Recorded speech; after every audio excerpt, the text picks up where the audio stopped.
Hello and welcome to another edition of John Collects Stamps. Today I'm going to be talking about the Great Britain stamps of King Edward VII. Now, King Edward VII was king between January 1901 and May 1910. He was born in 1841.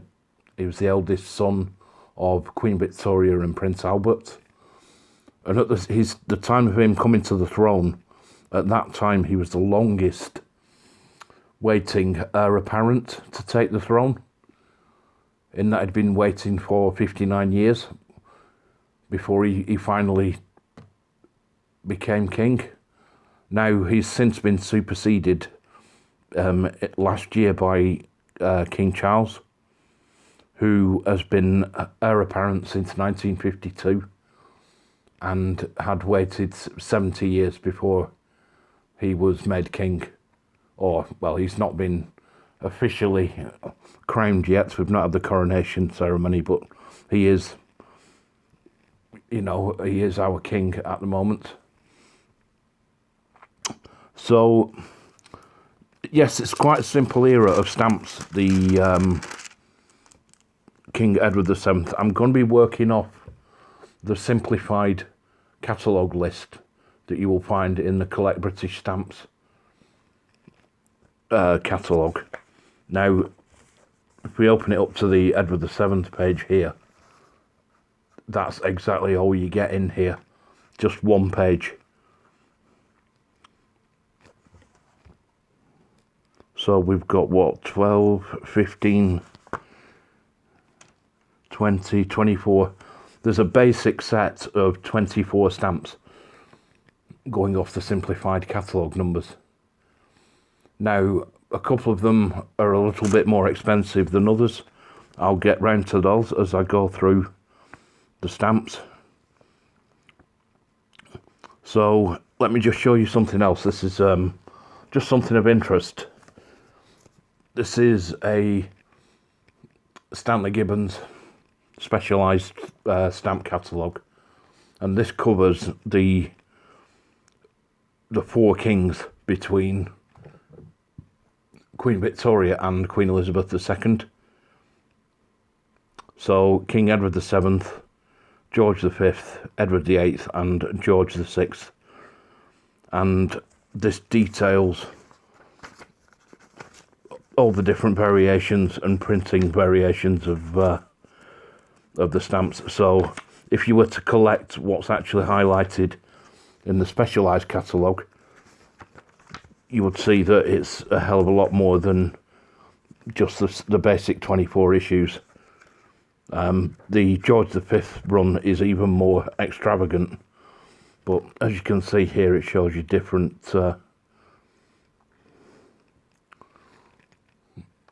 differences between prints. It highlights all the different papers, all the different engravings and alterations between printing plates. So very interesting. It also details everything to do with watermarks, with how the stamps were set up on the sheets. So even just as something to read regarding the stamps, these are quite interesting. Now, these are quite expensive to buy if you buy the current editions. Now, I recently bought the Queen Victoria and this particular volume. If you can see from the spine there, if you're from the UK, you'll probably recognise that numbering system there at the bottom. The Dewey Decimal numbering system has been from a library. So this was clearance stock, where a library had obviously was selling off their old catalogues and books, and I bought this on eBay for the grand sum of £1.25 plus postage. And it's got so much detail, and so was the Queen Victoria one. They're well worth picking up. The only problem with these is if you're looking for colour, there isn't any. Everything's black and white. So all the images of the stamps are black and white. Everything's monochrome. But as for the information that you can glean out of these books, great piece of reference material. Let me just try and find that page I was looking at before. There you go. It goes into detail here of who the printers were, when the contracts were running, when the contracts expired, when the printings were taken over by different printers, problems with different printers, and that's something that affected the follow-up to Edward VII, which was the George V definitives, in that the contracts for printing George V stamps with De La Rue had expired, and they wanted to use the same type of designs that had been used for Edward VII, but they couldn't because Harrison and Sons, who took over, weren't able to print the bicolour stamps that De La Rue had. They didn't have the printing equipment. So then those stamps were then shifted over to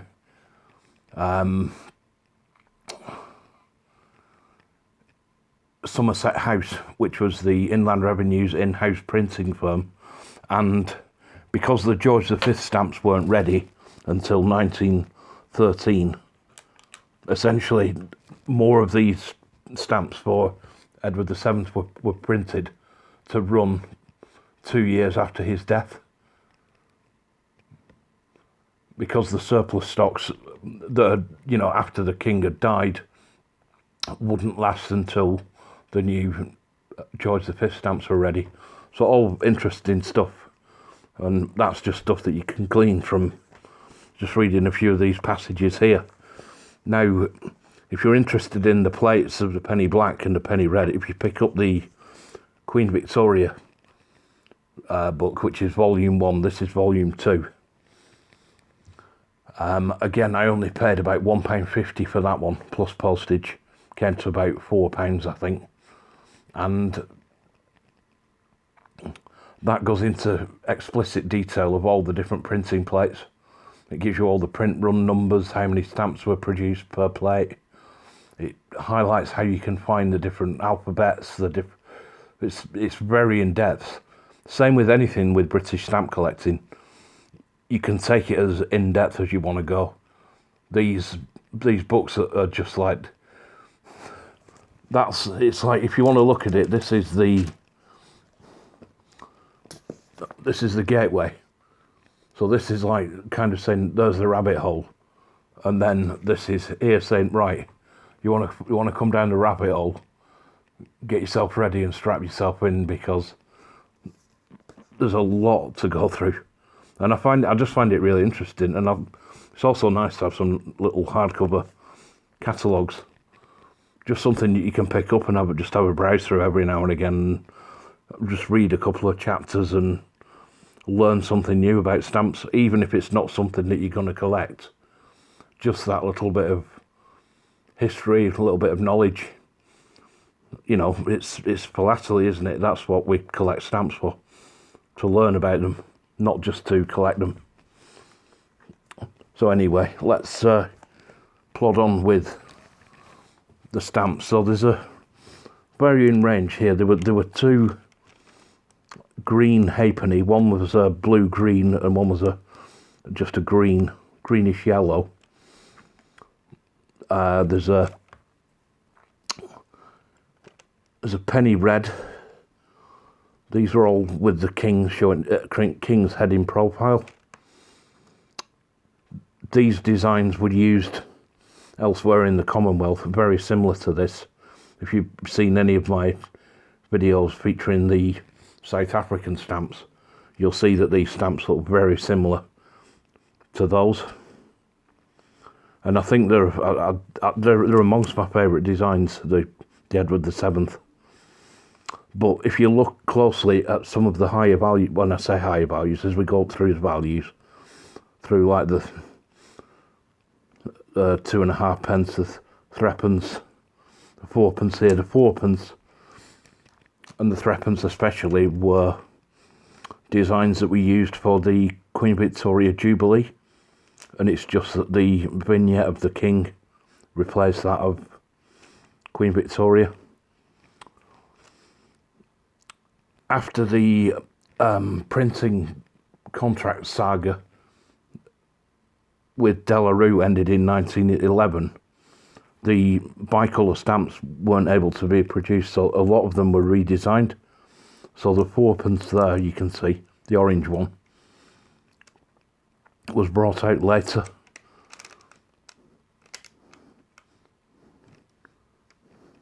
But yeah, I think these are some really nice stamps. Now, if you go off the catalogue prices, you know, these are all quite expensive, but that's not what I found in the real world. You know, if you can pick and choose, and I picked all of these, all of these on here have come from eBay, and I haven't spent a great deal of money on these. But yeah, if you look in the catalogue, some of the pricing, so we're talking mint never hinged, 45, 30, 20, 50, 40 pounds, 20 pounds, 30 pounds, and then even postally used, you know, 18 pounds, 20 pounds, 22 pounds. I haven't paid anything like that.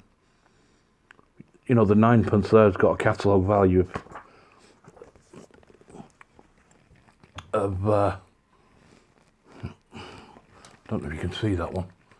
Yeah, there at the bottom, the 9p.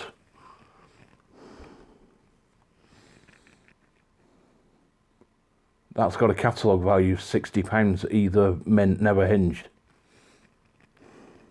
That one is hinged, it's been hinged previously. Or postally used. But I didn't pay £60 for that. I think I paid maybe £6, maybe £7 or £8 at the most. Certainly didn't pay anywhere near £60 for that. And same with these, like the 10p. I mean, I know that's not a great example, but you can at least make out the king's face there, and you can make out the value, and you can see the, you know, the design of the stamp. Sorry about that, I'm just lost the focus. See if we can get that back. No, it doesn't like that, does it? There we go. But you can see that's quite heavily obliterated there over on the right hand side.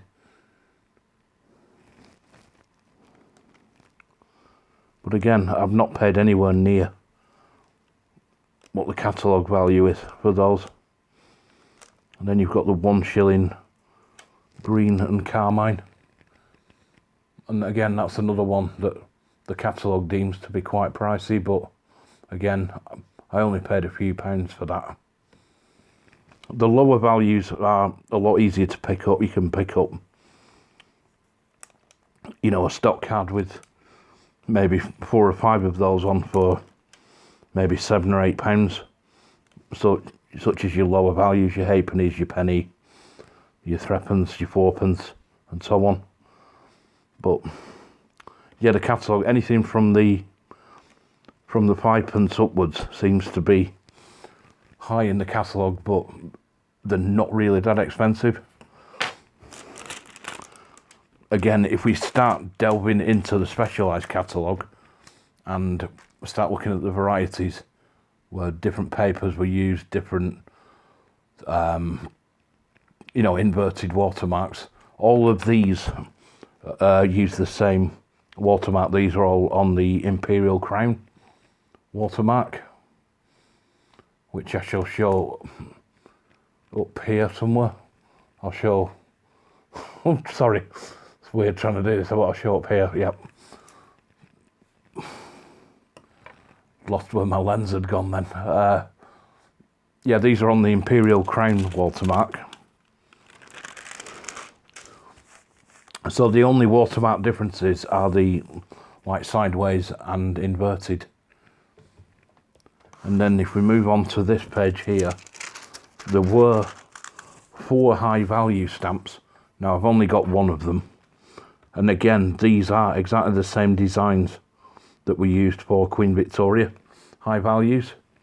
So there's a 2 shilling 6p in lilac, which I do have. Again, this has quite a high catalogue value, but again, I didn't really pay very much for this. Not having much luck with this autofocus today, am I? There we go.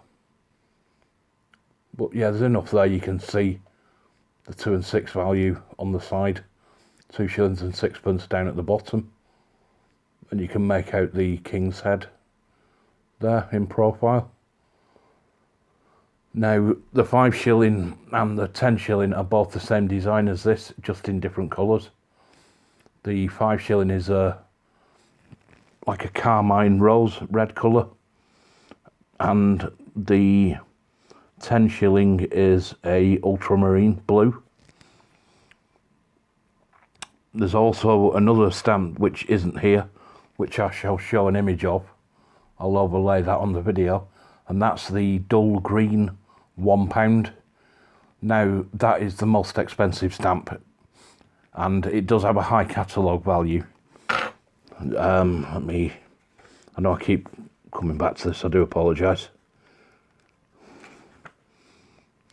Yeah, the catalogue value on the £1 is £2,000 mint never hinged and £750 used.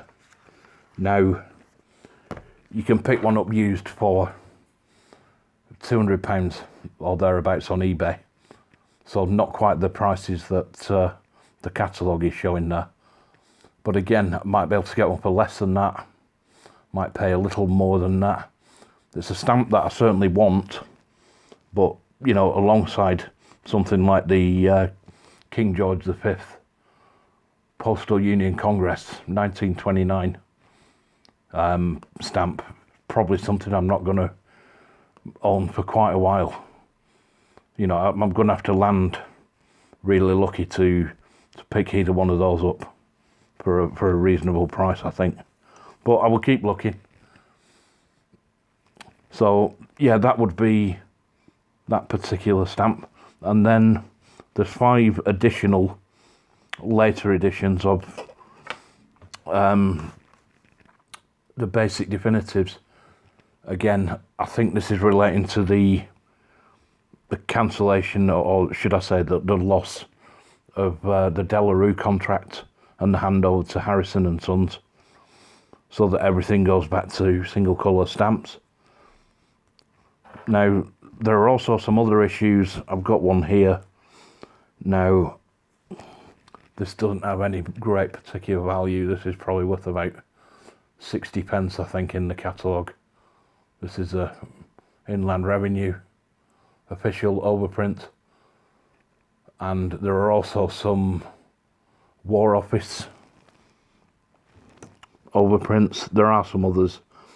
I can't think what they are off the top of my head, but not something I've specifically gone out to collect. I think some of those can be quite expensive because of the rarity. And there are also postage dues. Now, if you watched my video the other week, you'll see that I picked up some pre-decimal postage due stamps. Now, I'm waiting on getting hold of some watermark fluid of some type, because the only way to differentiate between the postage dues of Edward VII, George V, George VI and early Queen Elizabeth is by the watermarks, because the stamp designs are all exactly the same. The colours are the same. There's a couple where they'd introduced a new colour or a new denomination, but the base colours of those stamps are all the same across all those monarchs. So it's very difficult to identify without pulling the watermarks off those. So hopefully I've got a lead on some watermark fluid. It's just that the price, it's a bit pricey really. The shipping from the US is almost as much as the item itself, which kind of grates a little bit. So I've not yet pulled the trigger on that, but that's something I really do need in order to identify those postage due stamps. So as I say, these designs very commonly used throughout the empire, especially throughout Africa, South Africa. The Union, sorry, this predates the Union of South Africa, but some of your other countries, your Kenya, Uganda, Tanzania, Tanganyika. I think some Ceylon, I think some India used these designs. I'm not sure if these were used in Australia. I think the Commonwealth of Australia may have been formed by the time these stamps were in use in Britain. So it would have been most likely Queen Victoria stamps for Australia. But yeah, as I said, one of my favourite sets of stamps, the designs, especially the bicolour Jubilee issues, again reissued. A lot of people, I've read comments saying that they can't distinguish between Edward VII and George V on stamps. Now, I can't quite see it myself that you'd have any trouble. Let me just grab one of these. Let me get a nice clear one if I can.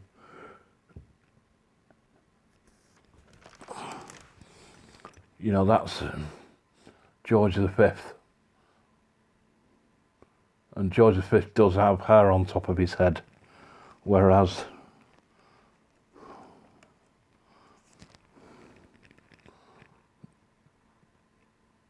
you can see there that Edward VII is bald on top of his head. Of course they look alike. I think that you see photographs of the two of them, and you do see that George V really does resemble his father. But I think George V, with his beard especially, has more, it's very distinct, and you can tell the two apart. But again, as I've said, a really nice set of stamps. So this is just the simplified collection here. I've not yet ventured down the alley of going any further, which is something that I have done with George V. I've got kind of two collections of George V, which I'm going to cover in another video. But this is the simplified collection. I've got all the numbers printed out,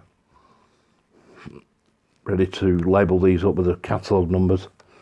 But I've got a specialised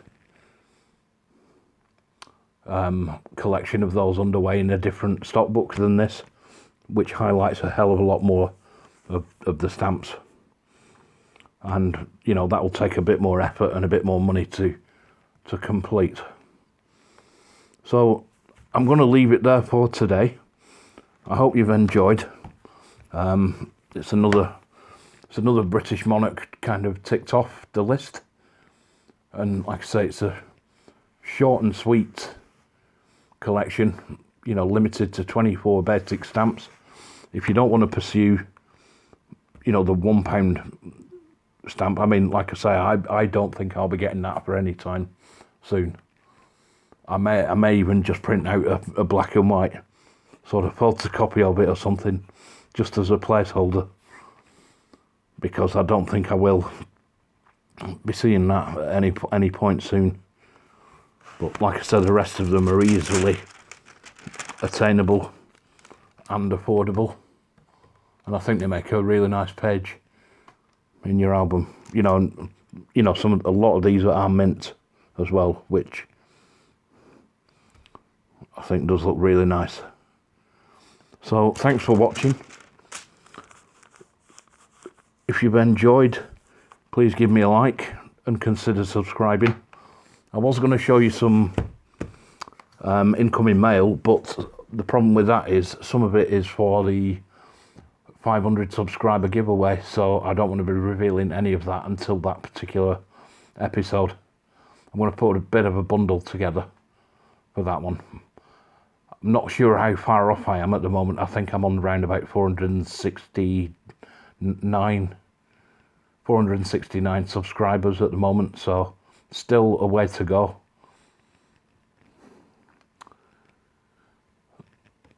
So if you know somebody who might be interested in watching, please, you know, share my videos and spread the love. So Tuesday and Thursday next week are probably the days that I will be posting, followed by another video either Saturday or Sunday, which depends on my work schedule, because I've got some work from work to do next weekend, so I'll have to fit that in at some point. So until next time, take care, stay warm, and happy stamping. Bye for now.